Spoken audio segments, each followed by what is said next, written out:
All right, so I got my box for this month.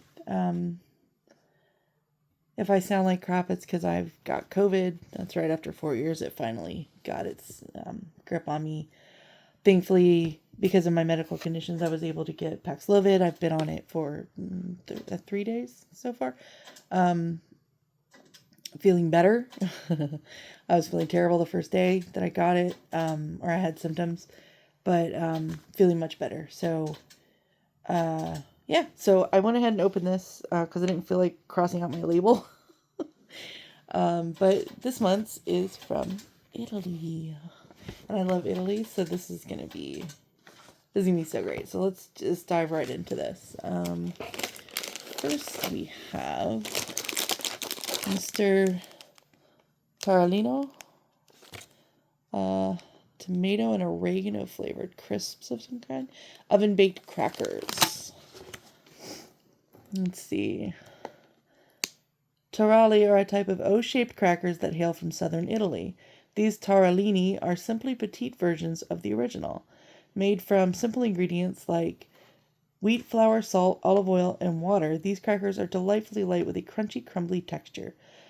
Taralli are frequently enjoyed plain, but also come in a variety of flavors like fennel, seed, pepperoncino. I can't talk today. And olive. Some regions even produce sweetened taralli. These tarallini are flavored with tomato and oregano, which sets them apart from simpler, more traditional versions. For a delicious snack, pair these crumbly crackers with cured meats, aged cheeses, and a chilled Italian soda. I don't have a chilled Italian soda, but I can try to find one somewhere.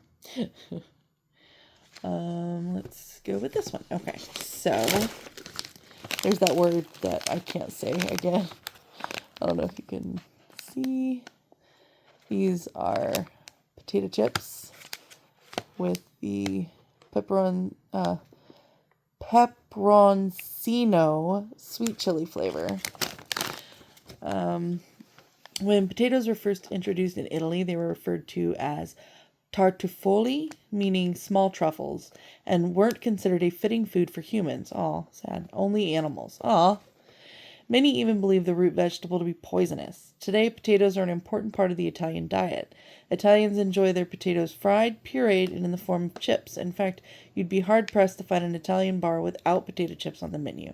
I think you'd be hard-pressed to find a bar anywhere that doesn't have some kind of potato chip on the menu, to be honest. Potato chips are often enjoyed as part of an aperitivo, an afternoon snack and drink that precedes dinner. While most Italian potato chips are thin and crispy, these vintage potatoes pepperoncino are an extra crunchy kettle cooked style of potato chip and boldly flavored with pepperoncini, piquant pepper. Enjoy these rustic chips with your favorite cocktail or soda for the perfect Italian aperitivo hour. I butchered all of that and I'm very sorry. Sorry. Oh my god. Okay. I've gotten these in past boxes before. I'm obsessed with these. Like, seriously. If I found these in a store near me, don't tell me. I would be buying them all the time. I love them so much. So these are crispy almond cookies. Amaretti are traditionally dry, crunchy cookies with a slightly bittersweet taste. The word amaretti shares the same root as amaro, the Italian word for bitter. Amaretti are frequently enjoyed as a casual snack, accompanying a cup or tea or an espresso. But they're also used as components of other desserts and can be crushed and added to a tiramisu for extra crunch or used as a topping for gelatos or cakes. In the Lombardy and Romagna regions, amaretti cookies are combined with mashed pumpkin to make a popular filling for tortelli pasta, a close relative of tortellini. The brand that makes these crispy almond cookies, Laurieri Master Bakers, was founded in 1972 in Matera, a city in the Apulia region that is a UNESCO World Heritage Site. Matera has been continuously occupied since the Paleolithic period, 10,000 BC. That's impressive. So, holy crap. These are delicious. I love them so much. They're highly addictive. You ever get your hands on them, get as much as you can afford to buy. And here we have something else I've had before. Moretta. I think this is the tiramisu flavor. Yeah, tiramisu. Chocolate tiramisu cake. While many people consider tiramisu to be a classic Italian dessert, it wasn't invented until the mid-20th century. A tiramisu is typically made of ladyfingers soaked in coffee and sometimes liqueurs that then layered with a rich cream made from egg, sugar, and mascarpone cheese before being dusted with cocoa powder. The name tiramisu comes from the Italian phrase tiramisu, meaning pick me up, which may refer to the addition of strong espresso or simply how one feels after enjoying a hearty portion. Over time, tiramisu has taken on many forms and variations, including cakes, gelatos, and frozen desserts. This Moretta tiramisu is a snack-sized portable version of the original dessert, features a creamy filling and soft cake that is coated in chocolate. I'm not a big fan of coffee. Some of the Italian coffees that I got to try at a local coffee place here when I was in culinary school were really good. I'm still not a fan of coffee. Caffeine does nothing for me, so ADHD, yay. But this was really good. And I'm not usually a big fan of tiramisu, but I really liked that when I had it, so. All right, let's see. I'm gonna butcher the hell out of this. This looks like a chocolate bar with pistachios in it, and I love pistachios. Novipiu? I'm not saying that right. I'm very sorry. Very sorry. I wish I could blame it on the COVID, but it's just me. Milk chocolate bar with pistachio filling. Okay, like I thought. The startling green packaging of this chocolate bar should be a big clue to the flavor inside. Hidden beneath a thin coating of milk chocolate is a smooth pistachio cream and crunchy bits of caramelized pistachios. Pistachios were brought to Sicily from the Middle East during Roman times. They're still grown there today. In fact, Sicily is the sole growing region for pistachios in Italy, responsible for approximately 1% of production worldwide. Pistachios are extremely popular in Italian cuisine and are commonly used in both sweet and savory dishes, but they go particularly well with chocolate. Pistachio trees are harvested only once every 2 years, so make sure you savor every bite of this award-winning chocolate bar. I will. Let's see. What is... oh, these. Okay. Wow. Oh, those look good. Okay, I can't get it in frame. Pasticino? I think that means Mandarin. I'm so terrible. Oh, it looks like some kind of almond cookies. Okay, orange almond cookies. I can read. There's English there. I'm so sorry. Okay. Almond and orange flavored cookies. Pasticino means little pastry, and the term encompasses all manner of small Italian baked goods, from cannolis to cookies to meringues. These pasticino, mandorlato, arancia are small cookies that are crispy on the outside with a soft, tender interior, flavored with rich almonds and fragrant orange. These cookies offer the classic flavors of Sicily. Thanks to the warm Mediterranean climate, almonds and oranges grow abundantly on the island of Sicily, which I've heard because of that, the air is just filled with the smell of almond trees and oranges and the ocean, because of course it's an island. And I hope to someday experience that. That sounds amazing.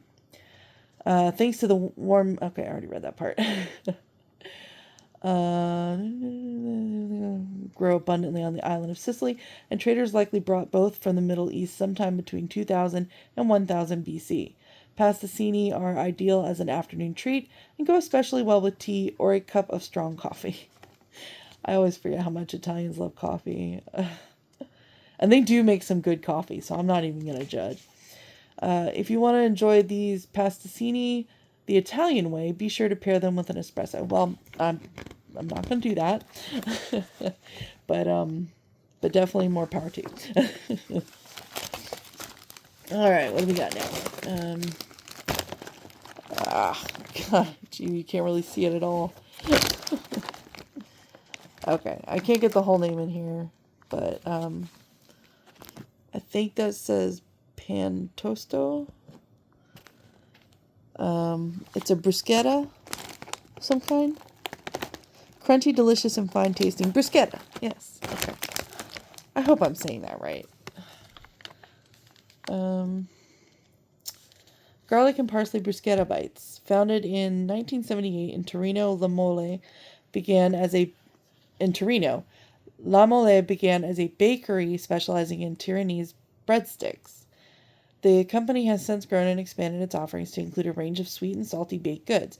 These crispy breadsticks take inspiration from the classic Italian dish bruschetta, which is made from stale or toasted bread and a variety of toppings, including olive oil, garlic, tomatoes, salumi, cheese, and or herbs. These pan tosto, aglio, and prezzemolo feature a simple combination of garlic and parsley and make for the perfect savory salty snack. Toasted bread products like bread chips, breadsticks, and fette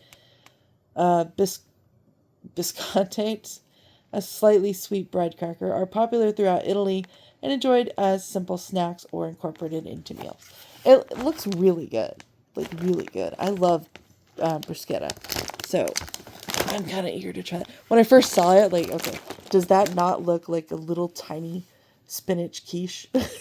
When I first saw it, that's what I thought it was. So, yeah. Let's see. What's next? Alright. Have taralini. Onion taste. Oh boy. Alright, let's see. Onion wheat rings.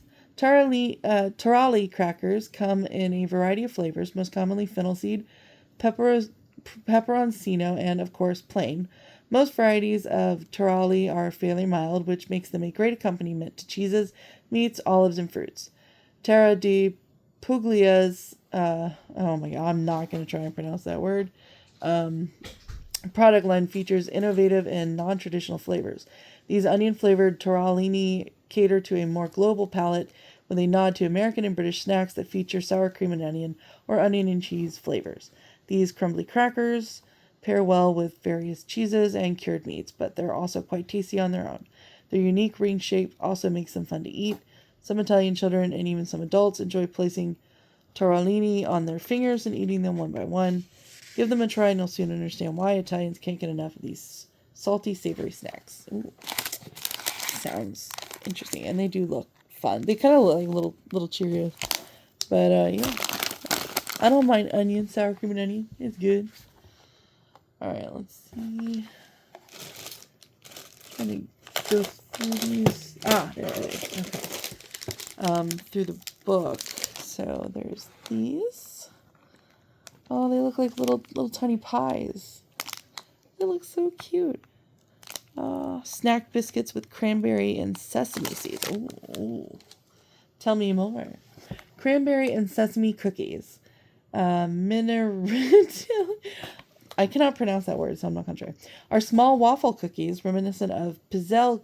I used to know that word in culinary school. Pizzelle cookies, which take their form from a small waffle iron. These feature tart and chewy dried cranberries as well as crunchy sesame seeds. Cranberries are native to North America and not very common in Italian cuisine, but they have become an increasingly popular addition to biscotti and other Italian cookies in recent years. Mineralized sesame seeds dating back to the 2nd century BC have been found near the ruins of Pompeii. Sesame seeds are especially popular in Sicilian cuisine, where they are featured in a number of traditional cookies and candies, including biscotti, da regina, queen's cookies, and nougat. Ooh, yummy. Then we have... I'm missing some... Ah, there it is. This is definitely a giant chocolate bar, and I'm super excited about it. And that is hazelnut chocolate bar. Oh my god, I love hazelnuts. This delectable chocolate bar features rich and creamy gianduja, a paste made from chocolate, hazelnuts, and sugar. After Christopher Columbus brought back cocoa beans from one of his voyages across the Atlantic Ocean, chocolate slowly spread throughout Europe. During Napoleon's regency in the early 19th century, cocoa became increasingly expensive, owing to blockades on products coming from the United Kingdom. It was invented as a way of making chocolate stretch further by blending it with rich and oily hazelnuts, which grow abundantly in the Piedmont region. The combination was so successful that it has become one of Italy's most iconic treats. It can be used as a spread for crepes or toast, but it's also a common ingredient in cakes, gelato, and of course, chocolate bars. Well, why not? It needs to be in chocolate bars. That's it for that page. So now we have this giant box. Is that Miss Debbie? Is that Miss Little Debbie there? All grown up though? She looks like a little Miss Debbie. Okay, so this looks so good. Soft cake with milk and chocolate filling and topping. Oh my god. They gave me a whole ass cake in here, y'all. Wow. Okay. Chocolate and white chocolate cake. The Italian word that I'm not going to try to pronounce translates to little rags and is used to describe three distinct Italian foods. The creamy interior of burrata cheese, a soup made from chicken broth and beaten eggs, similar to Chinese egg drop soup, and a gelato flavor made from fresh milk and strands of melted chocolate. This gelato was developed in Bergamo in northern Italy in 1961 when Enrico Panettone poured melted chocolate into milk-based gelato as it was freezing. The chocolate solidified quickly in the cold gelato and formed into small chocolate chip-like shards. This Oh Mama cake is named for the gelato flavor and features a vanilla cake and a white creamy filling covered with shavings of chocolate. We recommend chilling this cake for at least 15 minutes before serving for an eating experience that echoes a scoop of cold, creamy gelato. I will do that then. Definitely. And we have some more potato chips. Oh, these are truffle and sea salt. I'm not a huge truffle fan. I love mushrooms, but truffles are really hit or miss, especially when it's in something like this and it's not like you have a fresh truffle that you're shaving. Let's see, truffle and sea salt potato chips. Fox Italia is on a mission to bring luxury to aperitivo hour, the afternoon ritual that is an essential part of Italian leisure time. Truffles are highly prized in Italy for their strong aromatic flavor, and they have a price tag to match. A single kilogram, 2.2 pounds, of Alba white truffles can cost up to several $1,000s. While real truffles are extremely expensive, it's relatively cheap to synthesize the truffle essence and create an aroma that very closely mimics the real thing. These kettle-cooked style potato chips are flavored using that essence and a sprinkling of sea salt. I'll take it. I'm not going to say no to that. Then we have a beverage. This is a San Pellegrino, and I feel a little ripped off because I can buy this at the store, but I don't know if this flavor is available in the States. But this is a Chino, citrus and herb flavored carbonated beverage. The San Pellegrino Chinotto gets its citrusy flavor from Chinotto oranges, which are commonly grown in Sicily. These small oranges are more bitter and sour than conventional oranges, but also more floral and aromatic. Chinotto oranges have a lot of seeds, which make them less appealing to eat on their own, but their strong, distinct flavor makes them a popular ingredient for beverages, candies, liqueurs, and marmalades. Native to Southeast Asia, Chinotto oranges were likely brought to Italy in the 16th century by Arab travelers. Since then, the distinctive fruit has been grown in Sicily, Tuscany, and Calabria. A San Pellegrino Chinotto makes the perfect aperitivo. Pair it with the salty snacks in your box for the ultimate Italian Riviera experience. Actually, I think just the Italian Riviera would be the ultimate Italian Riviera experience. But that ain't happening for me anytime soon. So, alright. So now we have the little yum bag that they include, and I love these things. You don't get it in every single one, so it's super exciting when you get one. Wow, this is a big one. Usually it's only got like 4 things in it, but this has got way more stuff. So let's see. We got these little hard candies. We got these. Looks like some chocolates. Alright, let's see. What are these? I've had these before in another box. I think it was in the Valentine's Day box, maybe? But you see the little tiny box. If I remember correctly, they were kind of like a jelly kind of thing. Let's see. Ah! Well, I threw that on the floor, so that's fun. This one's strawberry. That one looks like olive. Yeah. So we'll see. All right. Assorted flavored jelly candy. Yeah, I was right. These fruity chews hail from the Italian port city Genoa, where the Dufour brand was born in 1926. While Dufour initially focused on making licorice, I fucking love licorice, it eventually introduced fruity confections, including its big fruit jellies, or soft jelly candies, that come in wild strawberry, raspberry, blueberry, and gooseberry flavors. So that's a gooseberry? Cool. Wild strawberry is a popular flavor in Italy. The ruby-flavored fruit grows well in the warm Mediterranean climate and is featured in a number of classic Italian desserts. Gooseberry is perhaps the most interesting flavor of the bunch, particularly to American palates. Gooseberries are tart and round and look somewhat similar to grapes, though not common in America. They're popular throughout Europe. Plus, they make a delicious candy. Sound good to me. And now we have these. These seem like hard candies. That is a fly. What is a fly doing in my house? Oh, get out of my house, sir. Okay. Let's see. Lemon toffee. Huh. Interesting. These are assorted flavored chewy candies. The Italian word toffee likely evolved from the English word taffy, refers to chewy candies made from boiled down syrups like taffy.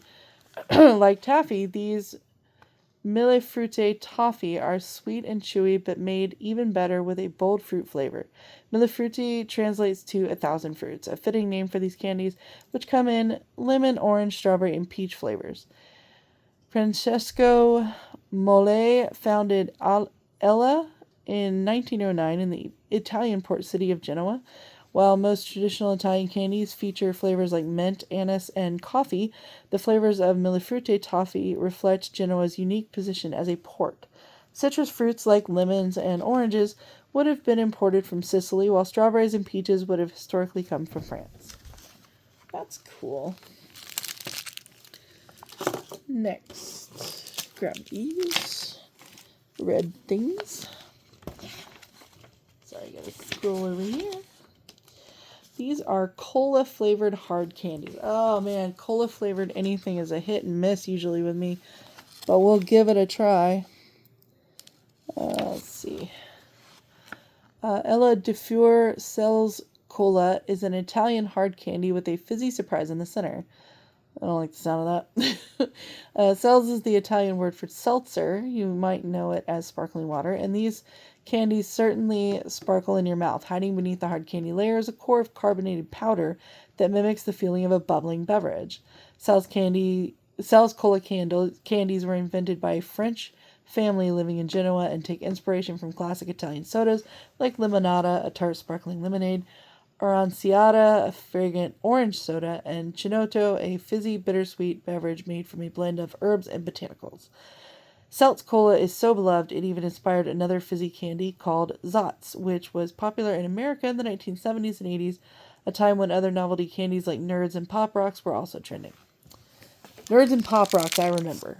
I don't remember that Zotz. But I was poor and we didn't get out much, so. Let's see. This is dark milk, white, and hazelnut chocolate squares. Quattro is the Italian word for 4. Yeah, yes, that is true.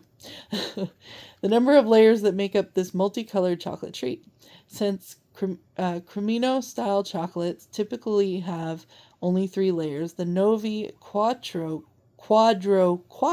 is extra special, featuring layers of dark milk and white chocolate, as well as a layer flavored with hazelnut. The flavors are stacked ombre style from darkest to lightest, which make these chocolate cubes as beautiful as they are delicious. There are many ways to enjoy these layered chocolates. Start by taking a bite and enjoying the taste of all the flavors at once, or peel the layers apart and eat them one by one. Some enthusiasts will even arrange the layers into a chocolate checkerboard pattern before digging in. However, you decide to eat it, the Novi Quadro Quattro is sure to be a hit. That is a mouthful. Holy crap. Alright, and let's see what recipe they give us for this. Tuscan Ribolita? I'm not saying it right. I'm so sorry. But my mom's the only one watching, so hi, Mom. And she's definitely not Italian, so I don't think she is too upset by my terrible pronunciation of these Italian words. But she's definitely jelly of these treats, and I don't blame her because they're pretty awesome, and she should be. So, yeah. Alright, well, that is everything. I haven't quite decided what I want to snack on yet, but I'm definitely going to dive into this later. I also have my Sakura box that I'm going to do some taste testing stuff with Wes sometime soon. We're both still dealing with COVID and sorry, and not feeling well, and so we got to focus on recovery over anything else. But I figured I felt well enough to do this today, and it showed up today, and so I thought I'd do it. So I hope you like this, Mom. Thanks for watching, and I'll see you again next month. Bye.